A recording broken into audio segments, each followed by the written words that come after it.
He was rich, ruthless, and untouchable. She was broke, overlooked, and temporary.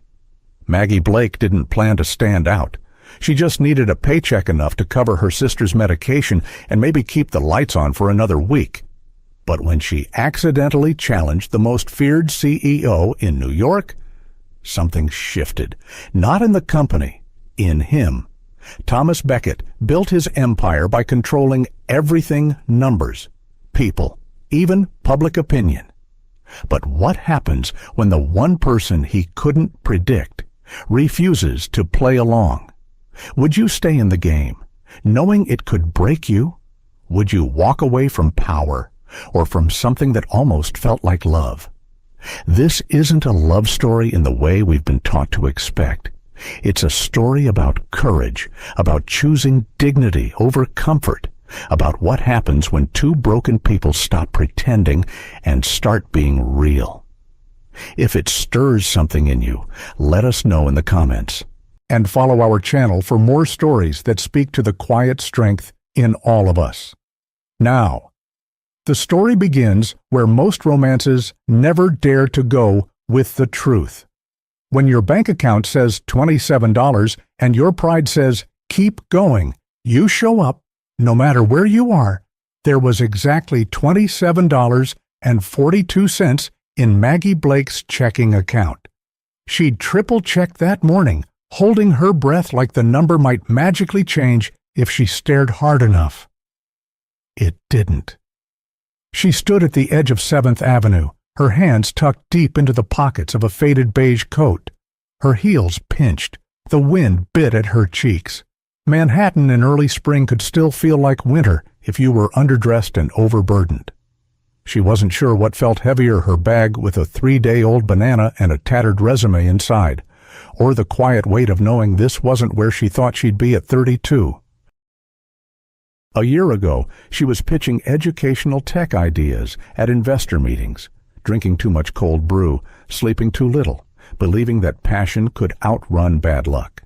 But then, the startup collapsed. Her co-founder disappeared, the grant funding dried up, and she was left with overdue student loans, a sister halfway through college, and a landlord who had the patience of a parking meter. So, when the agency called and offered her a 6-week temp assignment as a secretary at Becket Industries, she didn't hesitate. She didn't have the luxury to. She walked into the glass tower at 8:01 a.m. The security guard scanned her in without looking up. The elevator music sounded like something played in expensive spas, calm, curated, and completely detached from reality.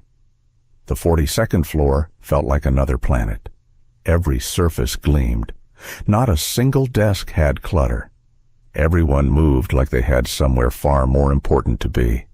Suits tailored to perfection, lanyards straight. Makeup minimal, but flawless. Maggie swallowed and adjusted her cardigan, suddenly conscious of the slight fray at the cuff. Her desk was tucked into a corridor just off the executive suite. The windows stretched floor to ceiling, offering a breathtaking view of the city she used to dream in. But no one looked out. They were too busy typing, talking, walking briskly like time had a price tag. She kept her head down, learned names quickly, and answered every email with the kind of cheerfulness that didn't sound fake, but didn't sound too real either. They wanted professional, not personal. She barely spoke more than 5 words to the other assistants in her first 3 days. No one was rude, they just didn't see her. Like a chair or a printer. There.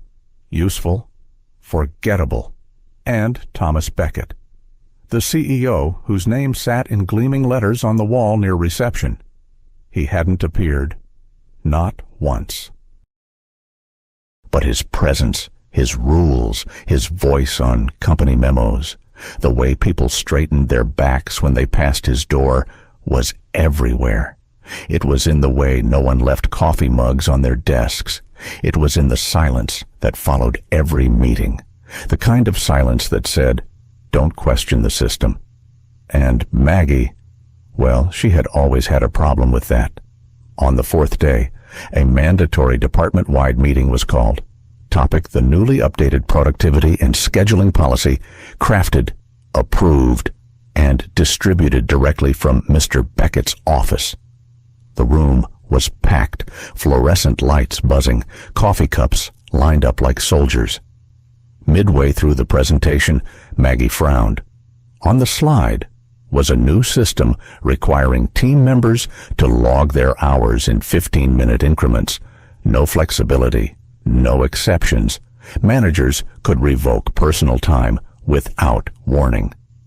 Someone in the back nodded. Someone else tapped their phone under the table.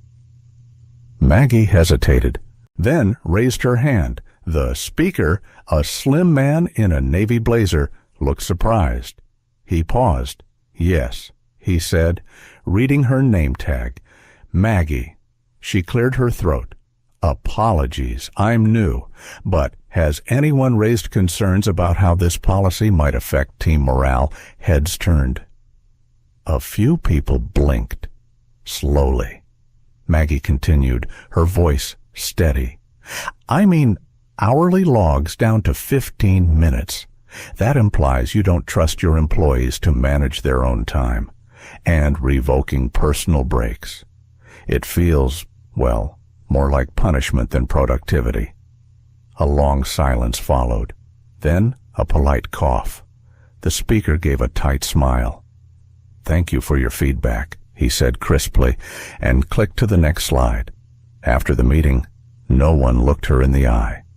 One assistant passed her in the hallway and whispered, "Brave." Maggie smiled tightly, heart racing.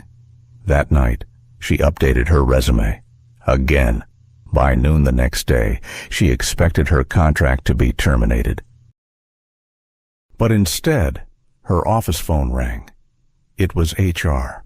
Cordial. Neutral. "Mr. Beckett would like to speak with you privately," the voice said. "Right away." Maggie stared at the receiver long after the call ended. She hadn't even seen the man yet, and now he wanted a meeting. Just her. Just him. They said he never smiled. They were right until she walked in.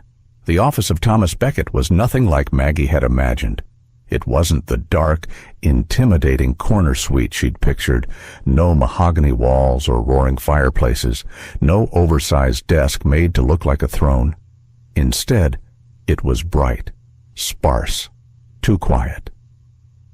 A single piece of abstract art hung on one wall, all sharp angles and bold strokes like someone had tried to paint silence. Floor-to-ceiling windows wrapped around the space, casting long morning light across polished concrete floors. The man behind the desk didn't look up when she entered. He was reading something on a tablet, his brow slightly furrowed, a pair of glasses resting on the bridge of his nose, not decorative, but functional. There was a quiet intensity in the way he sat, like a man who didn't waste time standing unless the building was on fire. Maggie waited. Seconds passed. Then he finally spoke, without looking. "Miss Blake." It wasn't a question, just a statement, a fact placed neatly on the table. "Yes, sir," she replied, standing a little straighter. He removed his glasses slowly, set them down with the precision of someone used to control. Thomas Beckett looked exactly like every photo Maggie had ever seen of him, tall, lean, well-groomed. But photos couldn't capture the stillness about him, the measured way he blinked, the weight of his gaze, the way he could say more with silence than most could with paragraphs.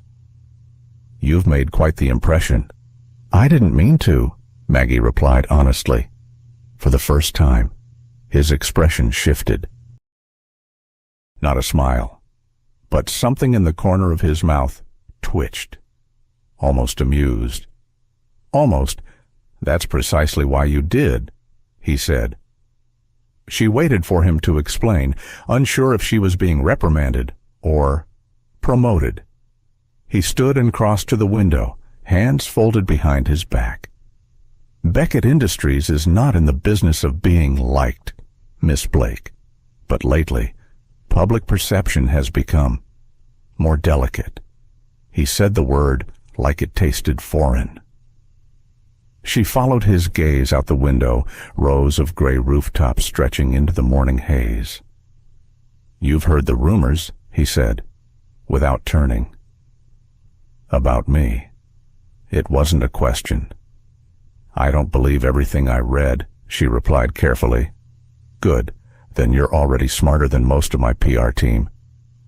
He turned back to face her, and this time his eyes held a sharpness that made her feel like she'd just been measured, weighed, and sorted into a category she couldn't yet name.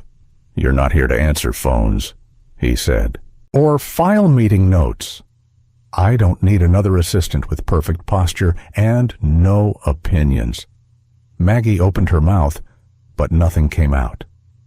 "You're here," he continued, "because you're ordinary." The word hit her like a slap. Her hands clenched slightly, but she held her voice steady. "Excuse me." He didn't blink. "That's not an insult. It's your value. You speak like a human, not a headline. You challenged a policy in a room where everyone else stayed silent. And you didn't do it for attention. You did it because you still think things can be better."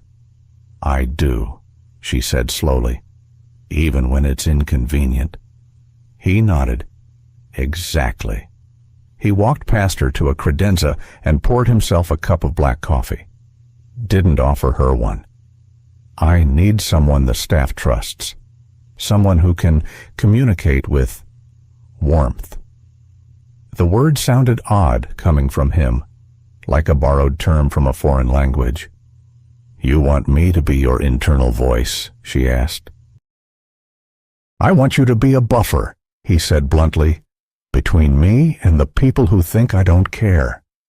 "And do you?" she asked before she could stop herself. Thomas turned to her, cup in hand. He didn't answer right away, but the silence said enough. "It doesn't matter," he said. "What matters is that they believe I do." Maggie's throat tightened. So that was it. She wasn't being promoted. She was being positioned, rebranded, as the friendly face of a machine. A soft presence to soften a hard man. "I don't know if I'm the right person for that," she said. "You are," he said simply, "because people believe you. They don't believe me."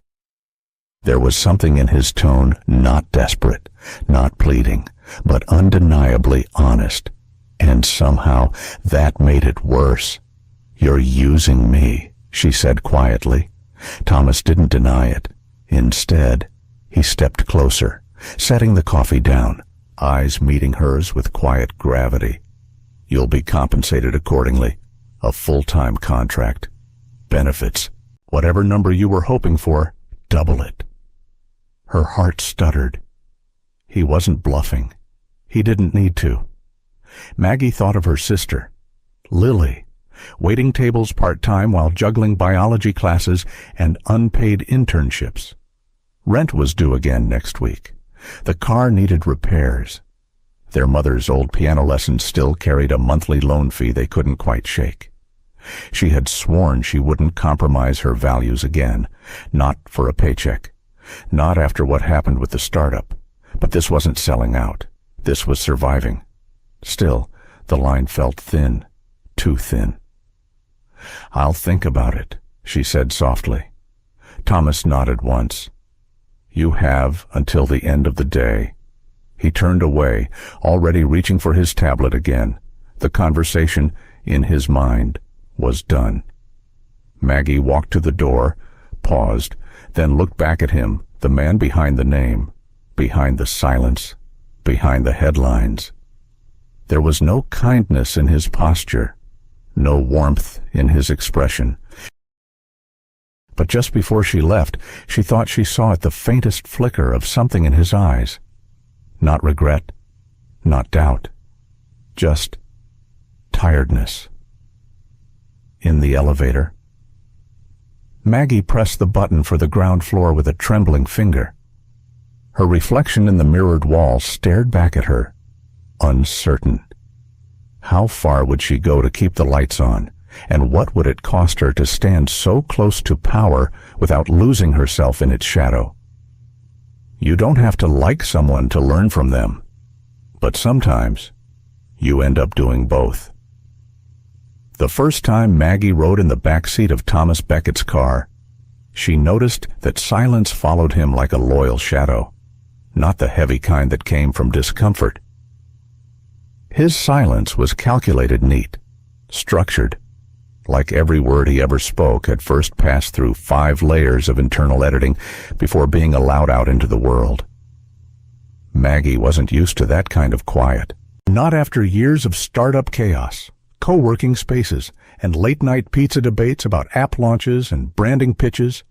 That world, her world, had been loud, messy, human. Thomas Beckett was none of those things.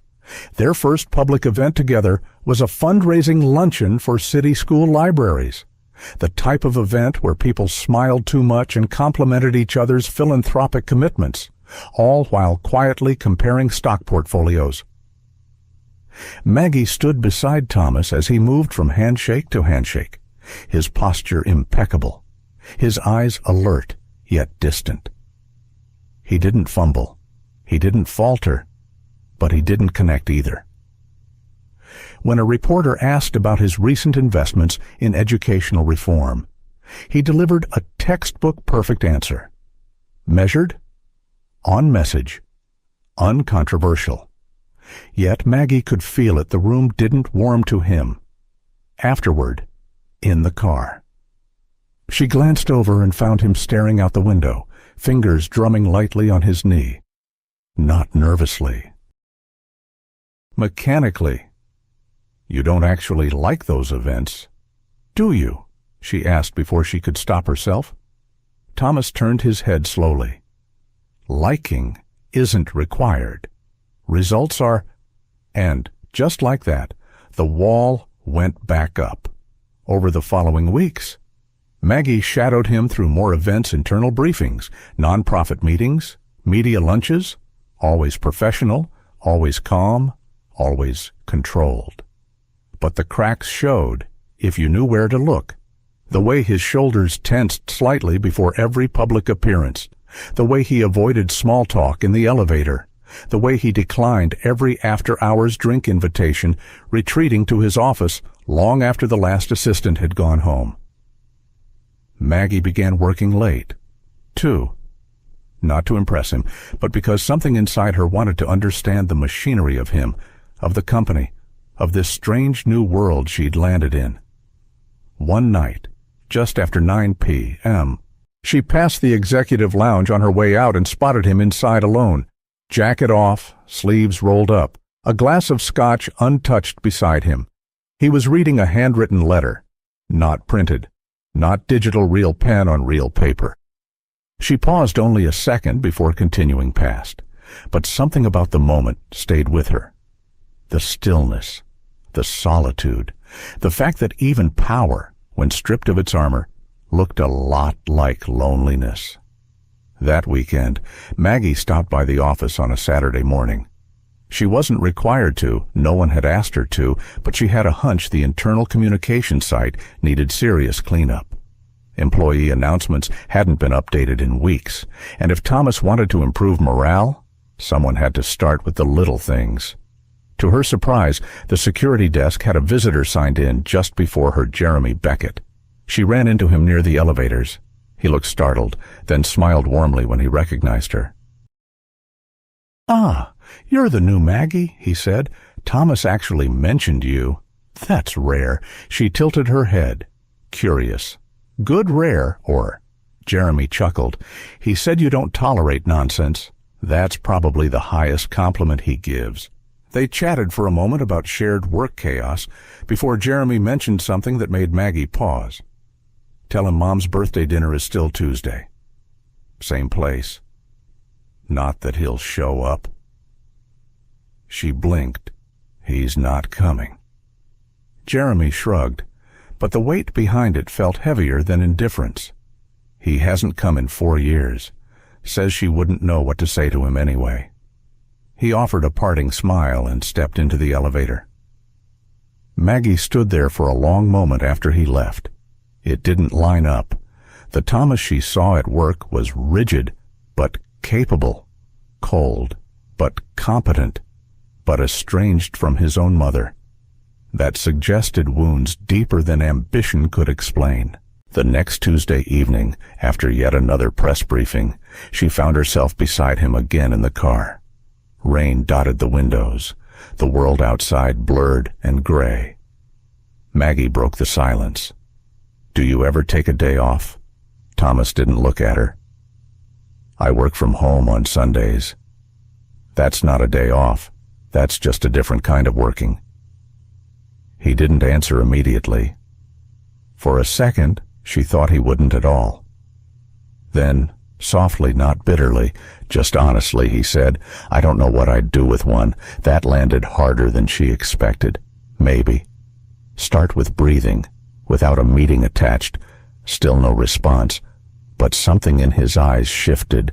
Not defensiveness, not annoyance, just quiet acknowledgement. The car pulled up to the building. They both exited. He walked toward the elevators, paused halfway, and turned back to her. "I assume you eat lunch," she blinked. "Is that an invitation?" He didn't answer. Just looked at her for a beat longer than necessary and disappeared inside. The next morning, Maggie arrived at her desk to find a white envelope tucked neatly beside her laptop. Lunch, 12:30, Conference Room B. TB. No smiley face, no flourish, but it was unmistakably a gesture from the man who never lingered. It was almost personal. Maggie turned the card over in her fingers, wondering why a lunch invitation from the most emotionally unavailable man in Manhattan suddenly felt like the start of something important, something real. They say the camera doesn't lie, but they've never worked in corporate PR. The studio lights were blinding, not the metaphorical kind, the literal, hot bulbs aimed squarely at Thomas Beckett's face as he sat, motionless, in a straight-backed chair across from the host of Morning Focus. A small red light on the camera blinked to life. They were live. Maggie stood just off stage, barely breathing. She wasn't supposed to be here. Not officially. Her job title still read executive assistant, not on-set handler. But Thomas had asked, in that clipped, non-negotiable tone of his, "Be there, just in case." He never explained what in case meant, but Maggie had learned quickly. Thomas Beckett didn't waste words. And if he said he needed her present, it wasn't an empty request. The interview started easily enough. Polished questions, predictable answers. Beckett Industries has seen remarkable recovery this quarter. Your recent investment in renewable logistics, Thomas handled them well, speaking with the poise of a seasoned executive. His voice, as always, calm and measured. Every sentence delivered like a balance sheet, accurate, safe, uninspiring. Then came the turn. The host leaned forward, a practiced smile on her lips, but a gleam in her eye. "Let's talk transparency, Mr. Beckett." Earlier this year, a former department head filed a wrongful termination suit alleging a toxic work environment under your direct leadership. Thomas didn't flinch. At least, not at first. But Maggie saw it, the barely perceptible pause, the tightening of his jaw, the way his hands, always so still, began to shift against the table. He answered the question. Technically, he quoted the legal dismissal, reaffirmed the company's commitment to employee wellness, but the warmth left his voice. His tone flattened. His eyes, dark and distant, seemed to retreat into themselves. The energy in the studio shifted. The host sensed it too, smelled the vulnerability. She pressed again. And how do you respond to critics who say Beckett Industries is more concerned with appearances than people? Maggie felt a knot form in her stomach, the kind of knot she used to feel in meetings where investors turned skeptical. She glanced at the stage manager. They were still live. Something had to change fast. And then, without fully thinking, she stepped forward, just enough to catch the host's eye during a momentary pause between questions. The woman looked up, slightly confused. Maggie smiled, calm, soft, natural, and gently motioned as if to indicate a note the host had missed. A non-verbal suggestion. The host raised an eyebrow. Then, in a subtle pivot, she turned her attention to Maggie, still half visible in the wings. "I understand your new communications assistant is with us today," the host said, with a knowing smile. "Would you mind joining us just for a moment?" There was a pause, a long one. Maggie could feel every pair of eyes in the room on her, including Thomas's, especially Thomas's. But something in his expression surprised her, not irritation, not command, but relief. So she stepped into the light. The chair offered was too high, the mic clipped on too fast, and her heart pounded in her ears, but Maggie Blake knew how to talk. She had built a startup from scratch, charmed investors over cold coffee, and once delivered a product demo in front of a live audience while her code crashed silently behind her.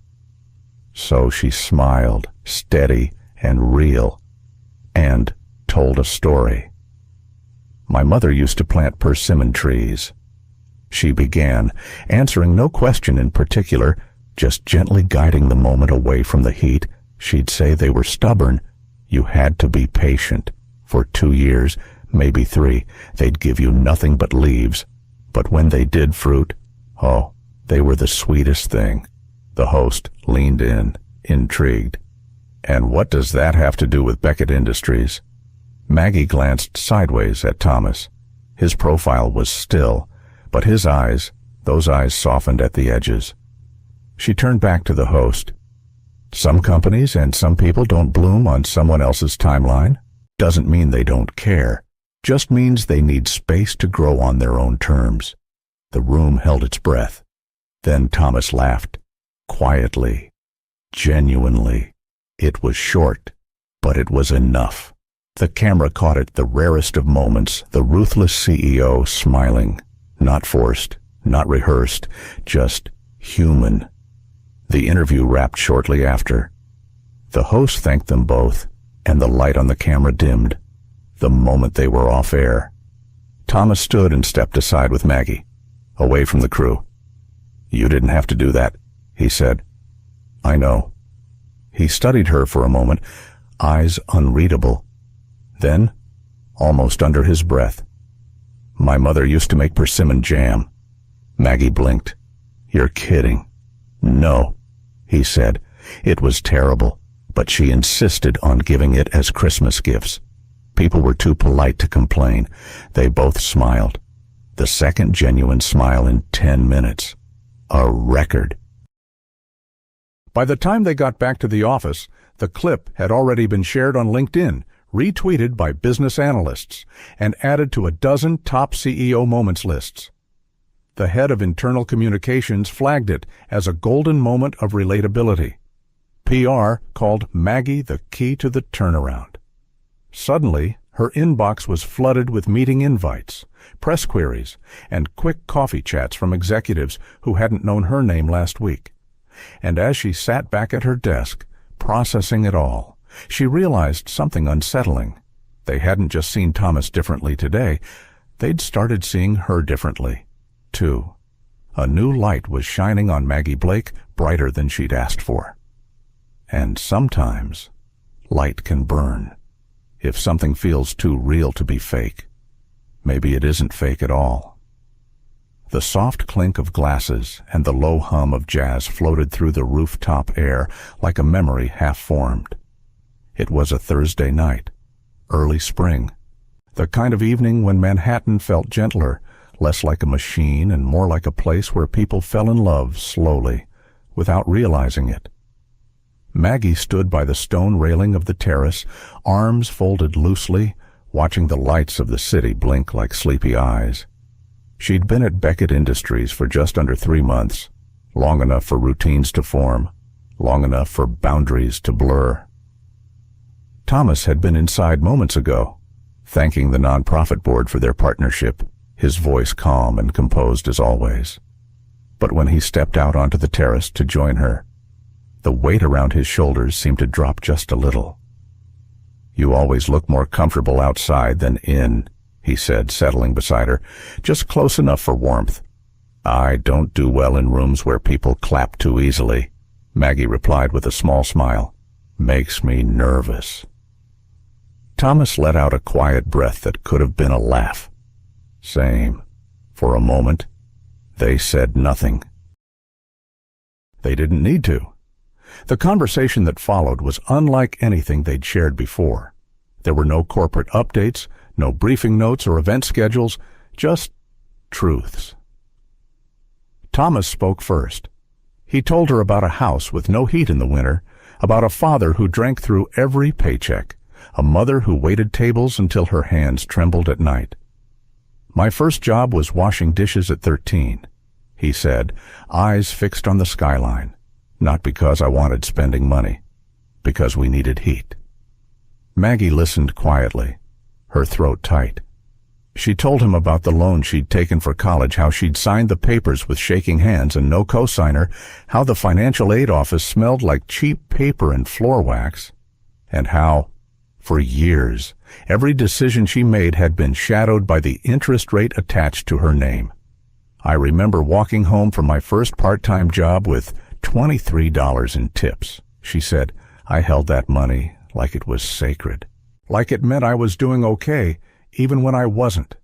Their eyes met. Something flickered between them, not pity, not even shared struggle. Something deeper. Recognition, like two people who had grown up speaking the same silent language. And in that fragile quiet, Thomas said something he rarely admitted. "I don't know how to stop. Surviving. Even now." Maggie turned toward him, something soft and brave rising in her chest. "You don't have to." She didn't mean to touch his hand, but she did, and he didn't pull away. Later. She wouldn't remember who leaned in first. Only the moment just inches apart when the world stopped breathing. The wind held still. The stars watched, quiet and waiting. It wasn't a kiss. Not quite. But it was close enough that Maggie felt the warmth of his breath on her lips. Close enough to see the shift in his eyes, the hesitation, the fear. Then, like a light switch, he stepped back. Just a step. But it was enough to break whatever had formed between them. "We should head back inside," he said softly, avoiding her gaze. Maggie nodded, though her chest was a riot of confusion. Neither of them spoke again for the rest of the evening. The days that followed were distant. Thomas buried himself in meetings. He returned messages through his assistant. He skipped lunch hours and left early from scheduled briefings. Maggie didn't push. She filled her time with policy notes, upcoming gala outlines, and reorganizing her inbox tasks that kept her eyes busy, even as her heart refused to settle. It wasn't just the near kiss, it was what it revealed. A shift. A line crossed. Or maybe the terrifying thought a line she'd drawn herself, only to realize she didn't want it there anymore. Was she falling for a man who didn't know how to love gently, or was he pulling away because, for the first time, something had felt too real? One night, alone in her apartment, Maggie sat at the edge of her bed, laptop shut, tea gone cold beside her. She stared at the tiny dent on the spine of her favorite journal, the one she'd carried through college, and whispered into the silence, "Did I mess this up?" The city outside didn't answer, but deep in her chest, she knew the question wasn't just about him. It was about her, about whether she was brave enough to let someone see past her independence, past the armor she wore so well, and if she was wrong, if she'd misread everything. That kind of mistake could leave marks that didn't fade. But sometimes silence wasn't rejection. Sometimes it was someone else standing at their own edge, trying to find the courage to reach back. Some betrayals don't come with blood, just silence and a well-written memo. The day had started like any other. Coffee spilled on her sleeve during the subway rush, a stale bagel from the cart on Fifth, emails piling up before she even made it to her desk. Maggie Blake, 32, was used to chaos. She had learned to keep her head down, to breathe through the pressure, to find her center, even when the world spun around her. But nothing had prepared her for what she would discover that morning in the quiet of the 15th floor copy room, with the humming of a printer and the faint scent of toner in the air. It began as a routine task. Thomas had asked for an internal strategy file from last quarter, something buried in the executive shared drive, a maze of folders few dared to touch. She navigated with practiced speed. Budget reports, Q2 media prep, CEO comms, assets. Then she saw it. Humanity Project, Phase 2. She almost skipped it, but something in her gut whispered, open it. So she did. And within seconds, everything she thought she understood about her role, about him, began to unravel. The first slide was branded in Beckett Industries, blue and white, clean and clinical. But the words hit like a punch. Executive Image Rehabilitation, Phase 2 Emotional Accessibility Strategy. Below that, a photo of Thomas Beckett, arms crossed, eyes soft. The headline read, Repositioning the CEO as emotionally relatable through targeted association. And just beneath the image, there it was, her name, Maggie Blake, persona anchor. She blinked, her cursor hovered over the next slide, and clicked. The presentation, 42 slides in total, was a marketing playbook, meticulously crafted by external consultants and internal strategists. Slide 3 showed a mock-up of social content. Thomas walking beside Maggie, jackets off, laughing near a food truck. The caption, Leadership with a Human Touch. Slide 7, a summary of Maggie's public speaking tone, body language, media response score, her college history, her LinkedIn posts. Slide 14, projected emotional affiliation score. CEO plus Maggie Blake, Yeah plus 18% relatability perception among target demographics ages 45-65, female skewed. By slide 18, her stomach turned. There were call-outs for planned appearances where she was intentionally placed beside Thomas. Moments that felt natural to her spontaneous smiles. Quiet chats in the back of a conference hall were in fact scheduled, captured, and leveraged. None of it was accidental. None of it was real. Slide 29 shattered the last of her doubt. It was titled Past Implementation Benchmark, Hannah Crosswell, 2017 Rollout. She stared at the faded photograph of a young woman with chestnut hair and wide, trusting eyes. A former administrative coordinator. Hannah had been part of a near-identical campaign to soften Thomas's image before the IPO launch. The notes beneath were clinical. Campaign successful. Hannah transitioned to regional office post-campaign. No ongoing public association. No acknowledgement of her contribution. No trace of gratitude. Just discarded, replaced, forgotten. Maggie sat frozen for a long time, the screen's glow washing her face in cold light. Outside the copy room window, Manhattan buzzed with indifference cabs, honking, lives moving forward. Inside, something in her broke.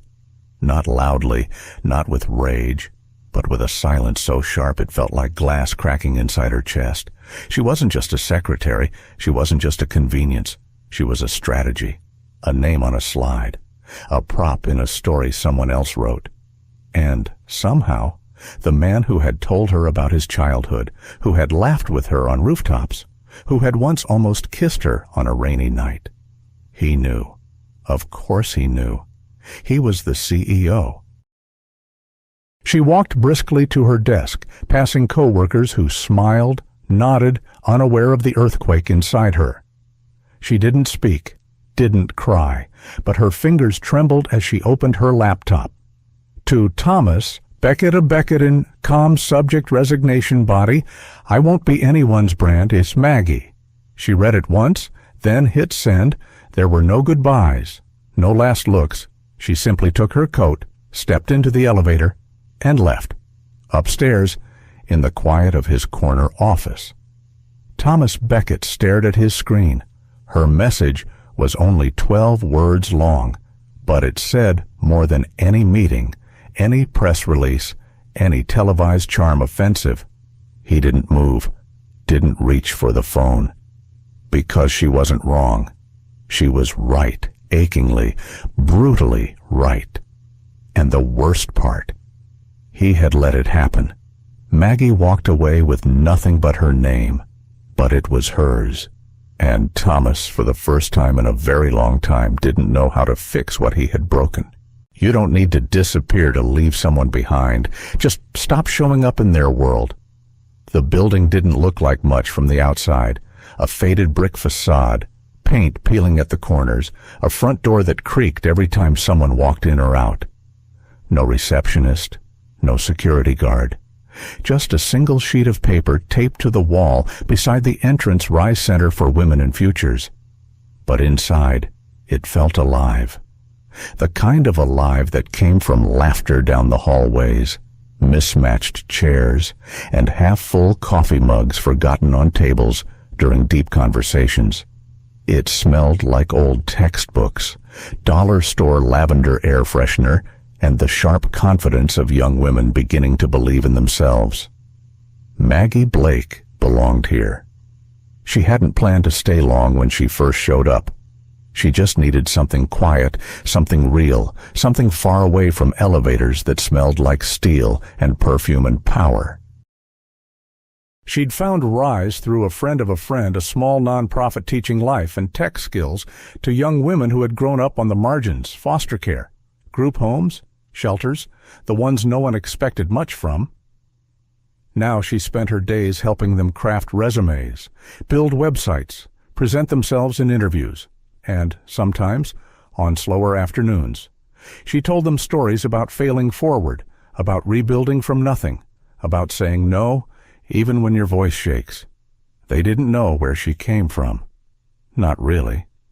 Just that she'd worked in corporate and walked away. Some asked if she regretted it. She always smiled. No, she'd say softly. I only regret not leaving sooner. One Tuesday morning, while reviewing a presentation with a student named Kira, Maggie's phone buzzed with a name she hadn't seen in months. Emma Callahan, her best friend. The one person who had stood beside her even when everything crumbled. Maggie stepped outside to take the call. The Brooklyn breeze tousled her hair. I was wondering how long it'd take you to call me, Maggie teased. You're the one hiding in nonprofit world like some kind of storybook heroine, Emma shot back. Seriously, though. Are you okay? I'm fine, Maggie said, eyes scanning the street. Actually, I'm better than fine. There was a pause, a beat too long. What, Maggie asked. Emma sighed.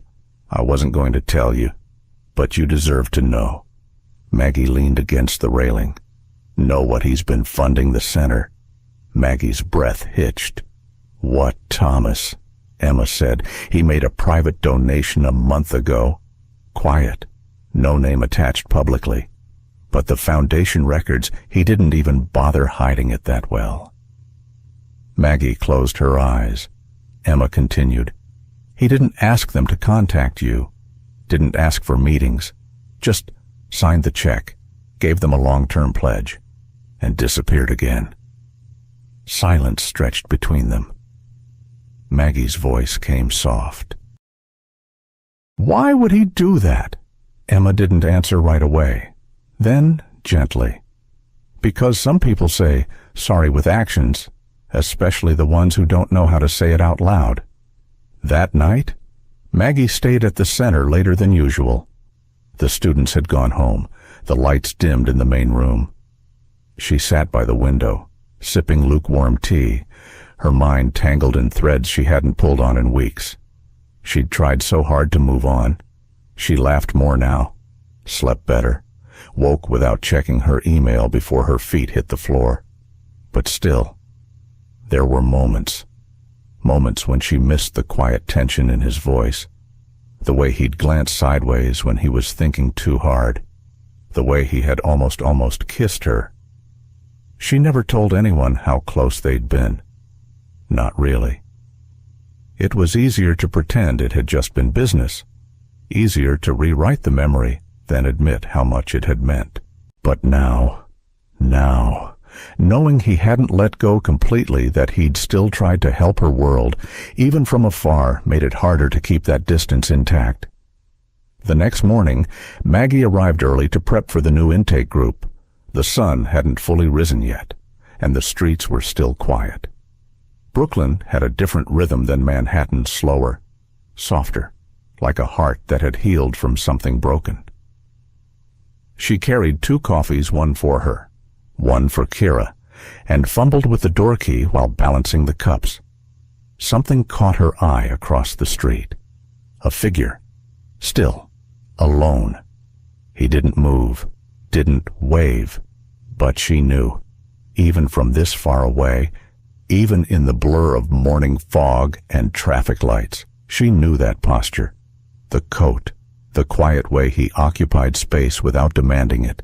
Thomas Beckett, standing on the opposite sidewalk, watching from the shadows just long enough for her to see him. Just long enough to remind her he still carried the weight of what happened, and maybe still carried her, too. She didn't wave, didn't smile, just held his gaze, heart pounding. Some distances aren't measured in miles. They're measured in the courage it takes to cross the street. Sometimes the hardest truth is the one we owe ourselves. He didn't come with flowers, no bouquet in hand, no carefully rehearsed apology or sentimental card. Just him, coat slightly wrinkled from the subway, shoes damp from early spring drizzle, eyes darker than usual. Maggie met him in the front hall of the Rise Center. She didn't offer a smile. He didn't expect one. "I have 15 minutes before class," she said quietly, arms folded. "I won't take 16. Thomas replied. She led him to the small break room, folding chairs, a chipped kettle, a table cluttered with handouts about scholarships and childcare programs. A far cry from the sleek, glass-walled offices he ruled like a private kingdom. But today, Thomas Beckett didn't look like a king. He looked unguarded. He sat down across from her, folding his hands on the table, not controlling the room, just in it. Maggie waited, let the silence stretch. He cleared his throat once, then again. But when he finally spoke, it wasn't polished. It wasn't clever. "I didn't come to fix anything," he said slowly. "I think that's what I used to do. Try to fix, control, reshape things until they made sense to me." He looked up, holding her eyes. "You didn't make sense to me." Maggie's breath caught, but she stayed still. "You didn't want anything from me. Not a raise, not influence. You looked me in the eye like I was just a man, not a position, and I didn't know how to be that." He paused, choosing his next words with care. "I let people build strategies around you. I let it happen because it made things easier. And when I realized it was hurting you, I didn't stop it fast enough." Maggie leaned back slightly, her heart beating in quiet protest. "Not fast enough," she echoed. "You didn't stop it at all." Thomas nodded once, slowly. "You're right. I didn't." He didn't flinch. He didn't justify. And that, more than anything, made her chest tighten. "You made me human again," he said, "and I didn't know what to do with that." The break room was quiet, except for the ticking of an old wall clock and the occasional voices of students echoing down the hall. Maggie looked at the man across from her, still powerful, still poised, but stripped of the shield he used to wear like skin. She thought of all the moments she'd played over in her mind, the laughter that hadn't been planned, the near kiss that wasn't strategy, the shared silences that spoke louder than rehearsed lines, and then the file, the slides, the feeling of being reduced to a tactic. Tears came slowly. Not rushed, not dramatic, just one at first, then another. A warm, quiet release. But they weren't tears of pain this time. They were recognition.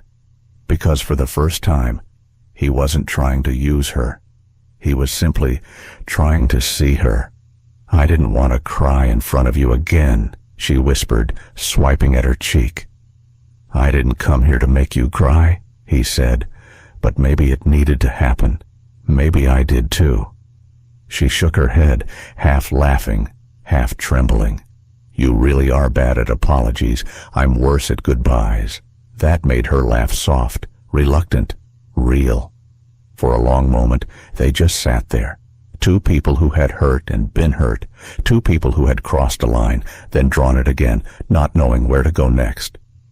Then Maggie spoke, clear, steady. "I'm not coming back, Thomas." He didn't argue, didn't plead. "I know. But," she added, voice low but sure, "maybe we're not done either." His eyes lifted, searching. Hope flickered not in grand gestures, but in the stillness between words. "What does that mean?" he asked, not demanding, just wondering. Maggie smiled faintly. "I don't know yet, but I think, for once, we don't have to know." They stood at the same time. No handshake, no hug, just a quiet nod, and something unspoken left between them, not as distance, but as space, a space where something new could grow, if they were brave enough to water it. As Thomas turned to leave, Maggie returned to the classroom heartlighter, spine straighter. He'd spoken the truth, and she had, too. Sometimes, not going back was the beginning of going forward. Loving someone doesn't mean going back. Sometimes it means building something forward. The kettle whistled gently as the early morning light spilled across Maggie's kitchen counter, painting everything in soft gold. She stood barefoot on the cool tile floor, cradling a chipped mug in her hands. The air still carried the faint scent of yesterday's rain, and in the quiet hum of the city waking up, there was a kind of comfort she hadn't known in years. No meetings, no noise, just breath. 8 months had passed since she walked away from Beckett Industries. It should have felt like a lifetime. But somehow, the memories still brushed against her some mornings, like the ghost of a wind across her skin. She didn't regret leaving. Not for a second. But sometimes, especially in moments like these, she missed the version of herself that used to believe people in power could change not for optics, but from the inside out. And maybe she still believed it. A little. At the Rise Center. Maggie's days were filled with voices. Young women from all over Brooklyn poured into the vocational wing. She now managed carrying backpacks, toddlers, dreams stitched together with part-time jobs and late-night bus rides. Maggie didn't just teach them how to write resumes or navigate interviews. She taught them how to stand up straighter when the world tried to shrink them, how to speak in rooms that weren't made for them and make those rooms listen. Every small success hit her deeper than any corporate win ever had. When one of her students, Sharika, landed a full-time admin job with benefits, Maggie teared up in the hallway like a proud older sister. This was real work, not sleek PowerPoints, not image curation, people work. Across the East River, Thomas Beckett was walking a different road. He'd stepped down as CEO of Beckett Industries with a brief, controlled press release and a quiet, decisive exit. There was no scandal, no farewell tour. He simply let go.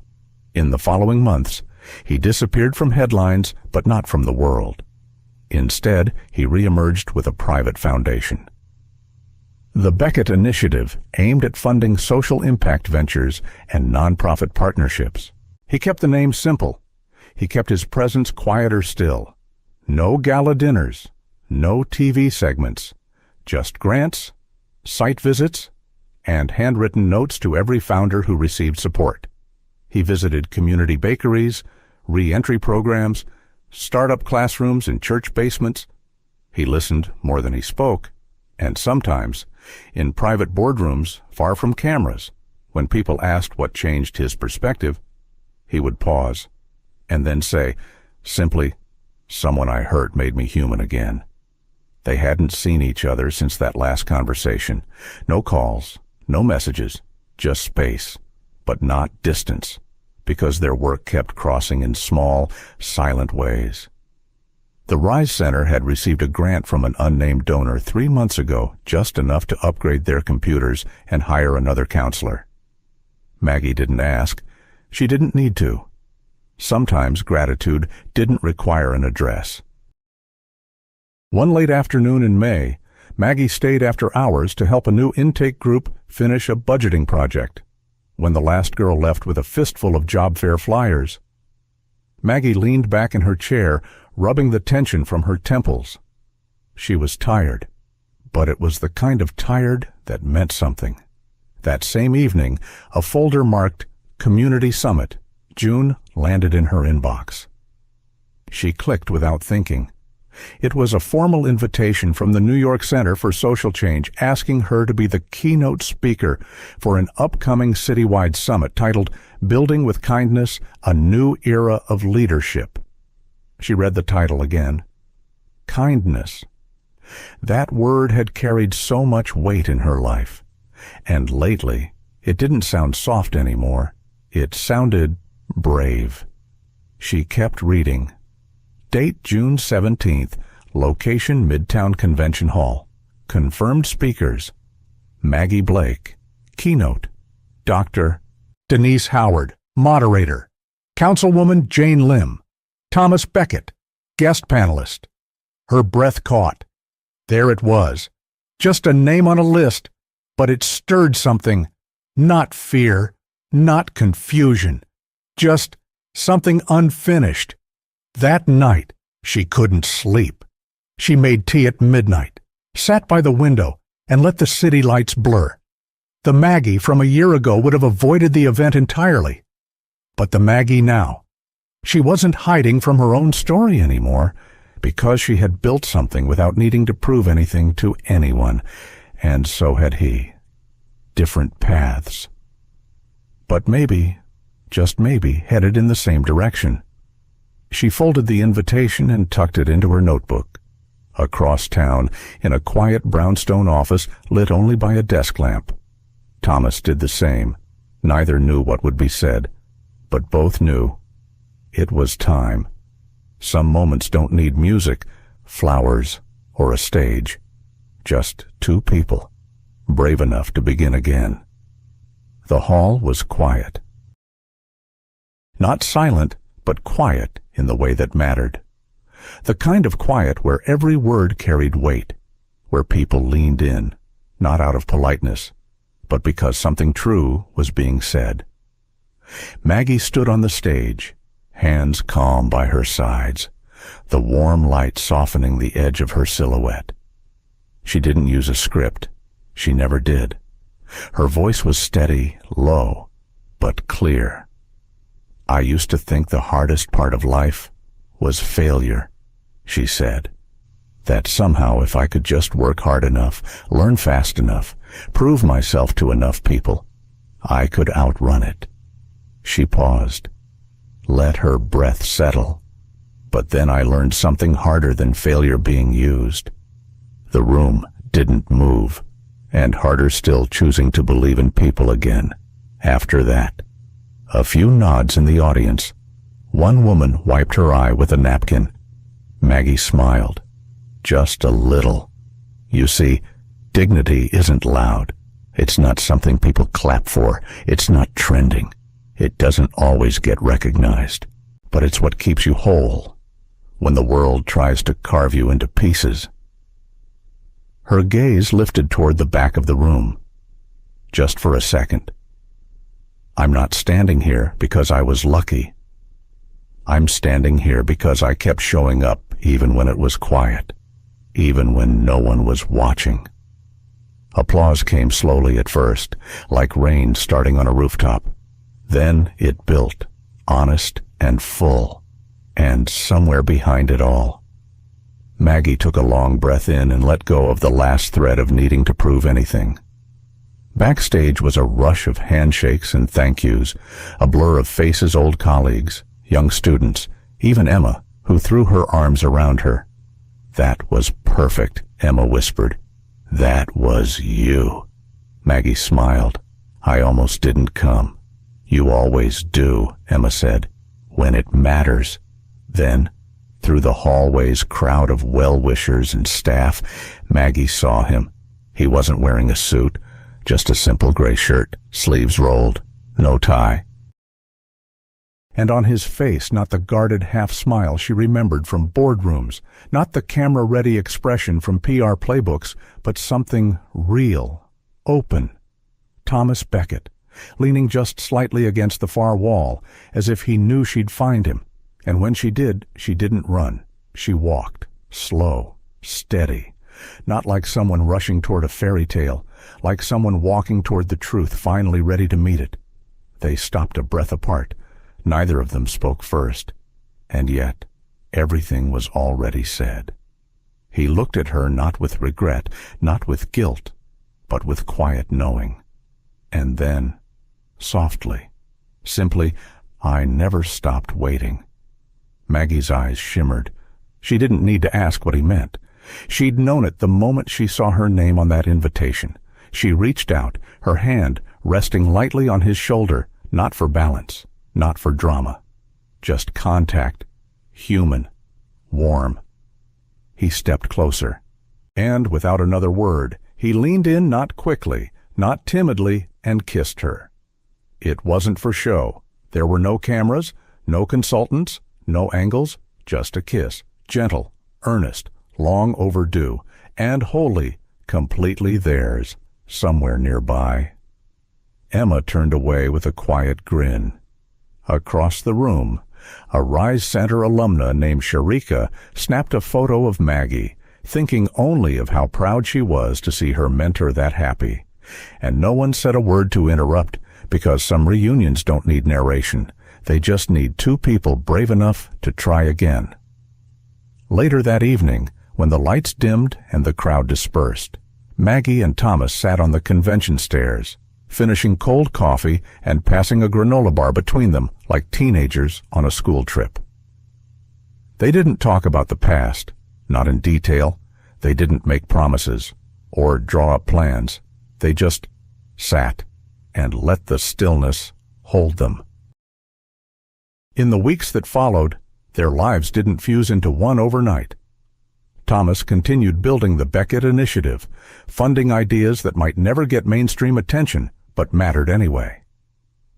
Maggie stayed with the Rise Center, growing the program, mentoring students, rebuilding confidence hers and others.